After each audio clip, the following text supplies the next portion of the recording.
Salut à tous, ici Nozman. Alors, vous avez vu le titre de la vidéo. Aujourd'hui, on va parler du coronavirus qui est au cœur de l'actualité. Ça, je pense que vous l'avez remarqué. Du coup, je me suis dit que j'allais faire quelques petites recherches sur le sujet et vous expliquer objectivement ce que l'on sait pour l'instant. Parce qu'à en croire les réseaux sociaux et certains médias, il y a vraiment de quoi paniquer. Du coup, on va essayer, d'y voir plus clair là-dedans. Avant toute chose, il faut savoir que j'ai écrit ce texte il y a tout juste quelques jours, vraiment c'est tout frais. Donc la situation a évidemment pu évoluer depuis. Mais on va quand même attaquer sans plus tarder. Déjà, qu'est-ce qu'un virus ?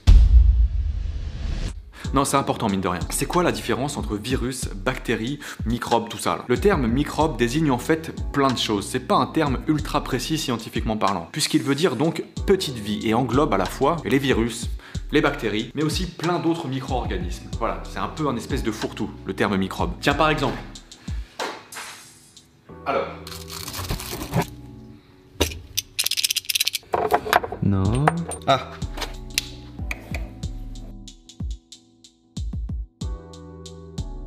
Lorsque j'observe ce champignon, cette moisissure, donc j'observe en quelque sorte un microbe. Parce que microbe regroupe, comme je le disais, plein de choses, bactéries, virus, micro-organismes en tout genre, donc voilà. Mais c'est important de faire la distinction entre tous ces noms. Microbe, scientifiquement en fait, ça veut pas dire grand chose. Une bactérie n'est pas la même chose qu'un virus ou qu'un champignon ou que plein d'autres choses comme ça. Premier truc. Donc, les bactéries sont des organismes unicellulaires, avec donc une seule cellule. Pas beaucoup. Je vais pas rentrer plus dans le sujet de l'explication d'une bactérie parce que ça pourrait être long et il y a plein de choses à comprendre pour comprendre pourquoi une bactérie est une bactérie et pas autre chose. Ici, ce qui nous intéresse, c'est la différence avec un virus qui lui n'a pas de cellules, à la différence de la bactérie qui en a qu'une. Un virus est un agent infectieux qui va se répliquer. Il est constitué d'un assemblage de protéines et d'acides nucléiques, donc d'ADN, et son but va être de se répliquer dans d'autres cellules et comme ça parasiter son hôte en quelque sorte. Donc, premièrement, ce qu'il faut savoir, c'est ce qu'on appelle le coronavirus depuis quelques semaines est en fait un coronavirus. C'est important ça. Les coronavirus sont une famille de virus dont un bon nombre infectent principalement les animaux. Mais ils peuvent parfois causer également des infections chez les humains. Si on les appelle coronavirus, c'est en fait à cause de l'apparence des particules virales. On dirait en fait qu'elles sont couronnées. D'où le nom corona, qui signifie couronne en latin. En ce qui concerne la plupart des coronavirus, en général, il n'y a pas trop de quoi s'inquiéter pour la plupart des gens. À part des symptômes grippaux assez classiques, rien de grave.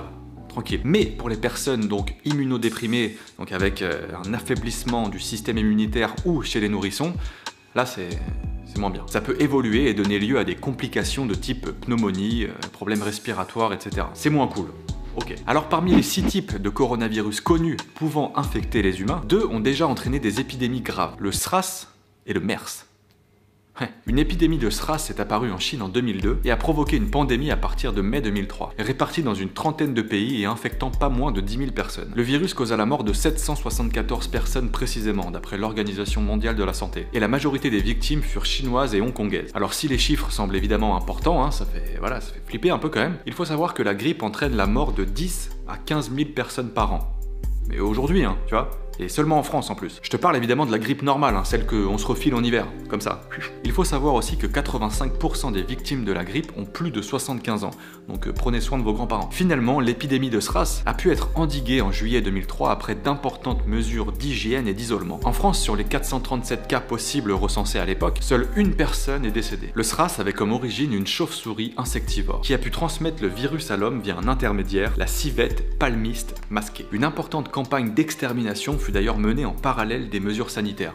C'est assez terrible. Autre coronavirus ayant beaucoup fait parler de lui en 2012, le MERS, apparu en Arabie Saoudite provoquant la toux, troubles gastro-intestinaux et fièvre, avec 449 victimes réparties principalement au Moyen-Orient. Là encore, l'animal à son origine est une chauve-souris, ayant vraisemblablement transmis le virus via un autre hôte intermédiaire, le dromadaire. La consommation de lait cru de dromadaire ainsi que le contact avec l'animal a ainsi potentiellement permis sa transmission à l'humain. S'il n'existe à l'heure actuelle pas de traitement au MERS, il faut prendre quelques précautions sanitaires, histoire de pas le choper Parce que même si on n'en parle quasiment plus, en fait il est toujours en circulation, tranquille. Je note, éviter le fromage de dromadaire. Bon, du coup ça fait quand même 2 fois que la chauve-souris revient, ça fait beaucoup. Non? Je vous sens impatient, alors je vais aborder ce qui nous intéresse principalement aujourd'hui, le coronavirus de Wuhan. Alors lui, qu'est-ce qu'il a de nouveau? C'est ça le truc en fait, c'est qu'il est nouveau. Enfin nouveau pour nous, pour les humains. C'est officiellement le 7e coronavirus pouvant infecter l'humain. Donc forcément, une maladie inconnue qui surgit de nulle part, ça fait flipper. Moi je l'ai dit comme ça, mais Ça fait peur quand même. Et ça, surtout vraiment quand la presse à sensation s'en mêle. Je sais pas si vous avez vu sur les réseaux, la télé et tout, mais ça fait trop peur. Ouais, parce que du coup, ça c'est la base quand même. Pour avoir des informations sur une maladie, vaut toujours mieux aller consulter le site de l'Organisation mondiale de la santé. Je vous conseille vraiment, hein, c'est plus rassurant. Plutôt que les trucs qui envoient des messages qui font peur. Voilà, OMS. C'est plus sûr. Ça évite de se mettre à paniquer, de voir des fausses infos, des rumeurs et tout. Vraiment, je vous jure. Bref, procédons dans l'ordre. Le 31 décembre 2019, l'OMS est informée par les autorités chinoises de cas groupés de pneumonie ayant tous comme point commun un marché d'animaux vivants, situé donc dans la ville de Wuhan. Donc on part clairement sur une hypothèse de contagion animale. Ok, même si le marché en question a été fermé et désinfecté dès le 1er janvier, tu vois, le truc démarre bien, il reste que la source d'infection n'a pas été formellement identifiée à ce jour. Ou en tout cas, voilà, tu vois, pas avec certitude. C'est vrai qu'avec ce qu'on sait des épidémies de SRAS et de MERS, la chauve-souris, voilà, on est en droit de se dire...